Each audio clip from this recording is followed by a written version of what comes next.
Good morning. Qantas Flight 030 and Airbus Flight X072 to Melbourne in left-hand side. Boarding for economy class will be by row number, and passengers seated in rows 66 to 75 are now invited to board. To assist with boarding, please have your boarding pass. Sina is on her way from Copenhagen meeting. COP15. Was it a big success? No, it was a waste of time. My expectations about COP15 were like very low, and they were all confirmed. The leaders of this world do not care about the planet and the future. All they worry about are vested interests and corporations' right to make money over the right of people to survive and live to the next century. Same old, same old. And do we have any plans for the next one?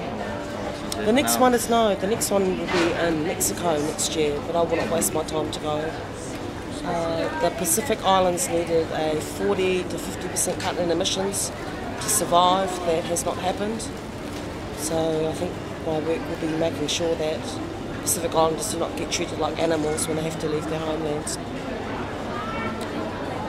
Islands will be under that map. Yes. And in real terms, it's a genocide. You know, land is the basis of Indigenous culture. And when your land disappears, how do you maintain your culture for future generations? It's very difficult. But my primary concern is that climate refugees have no status in international law. Indigenous people in the Pacific have a right to exist just as much as Europeans, and we are paying the price for the West and their reluctance to take responsibility for their lifestyle and what that has meant to our planet. And for me, it is a continuation of the colonisation and the colonialism of last century. Not happy. It's hard to be happy in the when you're facing genocide. So even for New Zealand, which is obviously a much larger island, this would have huge repercussions. But, you know, at the end of the day, Western and white supremacy and the interests of corporations rule the world, so nothing much has changed. So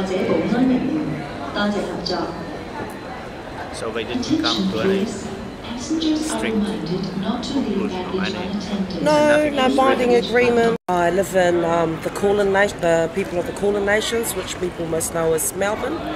I'll acknowledge that I live on Aboriginal land and that I respect the right to settle on their land, which the state of Australia does not yet recognise. I've lived in Melbourne for 10 years. Love brought me to Melbourne. But for something, it was like some kind of apology, recent government apology, was it? No. Apologies are just like mechanisms for the state to wash their hands of the current situation. It makes the white population feel as if they've achieved something, when in reality the human rights abuses of Aboriginal Australia are shameful. I mean, they apologise on one hand and they invade the Northern Territory and treat Aboriginal people like animals the next day on the other hand. So to me that apology was just a very clever public relations exercise. There is no treaty with Indigenous people in Australia. You know, they've still suspended the Racial Discrimination Act in Australia. They should be shamed at an international level in a very major way.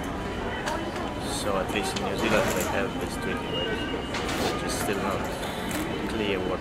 No, the treaty is very clear. It guaranteed Māori people the right to tino rangatiratanga, which means our right to sovereignty and self-determination, and we are a very long way from that. We will fight for that, but we're still a very long way from determining our lives from the basis and control of our lands and our culture. We've got a long way to go, but it's a good fight we're fighting for. So when are you planning your next visit to New Zealand? I'll be home in